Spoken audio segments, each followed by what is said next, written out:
Now, two-day mega event is taking place in UK and France to mark the 80th anniversary of the Normandy landings. The grandeur of this historic event includes Britain's royal family swapping stories with D-Day veterans and world leaders including Emmanuel Macron and Joe Biden taking the podium to remember the fallen soldiers of World War II. 80 years ago, on the 6th of June 1944, troops from the United States, Canada, UK and France attacked German forces on the coast of northern France. D-Day was the largest military, naval, air and land operation ever attempted and marked the start of the campaign to liberate Nazi-occupied northwest Europe. On this day, tens of thousands of troops landed on 5 separate beaches in Normandy. As the clock struck midnight, Allies had secured their beachheads and pushed further inland from Goal, Juno, Sword and Utah.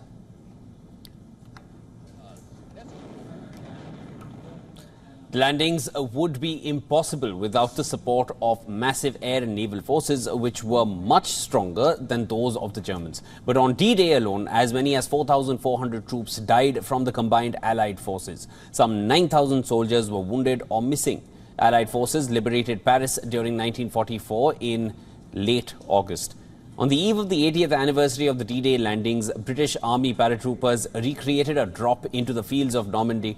Veterans sailed to Normandy where they fought to liberate France.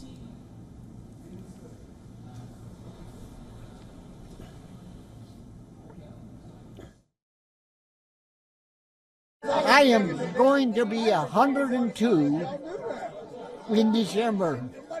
I don't have an acre of pain in my body. How could I be any luckier? And I'm over here celebrating on Pegasus Bridge. Never in my life did I ever think I would be see Pegasus Bridge. But I know about it. It was part of our bridgehead. Thank you guys.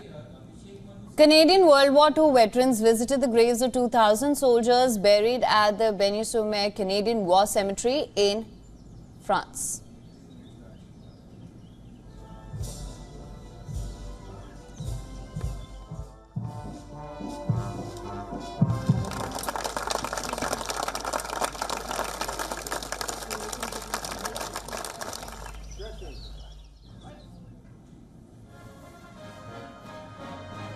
The commemoration event was not short of royal presence. UK's King Charles III lauded the bravery and service of the men and women who served and fought on D-Day. He laid emphasis on replacing tyranny with freedom. It is our duty to ensure that we and future generations do not forget their service and their sacrifice in replacing tyranny with freedom. Our rights and the liberty won at such terrible cost bring with them responsibilities to others in the exercise of that liberty. Britain's Princess Anne attended an unveiling ceremony of a statue of a Second World War Canadian Royal Regina Rafferman in Normandy. How fitting it is on the 80th anniversary of the landing and the commencement of the Battle for Normandy that this statue has been unveiled in honour of the Regina Rifles, who sacrificed so much for the cause of liberty and freedom. US President Joe Biden is also in France.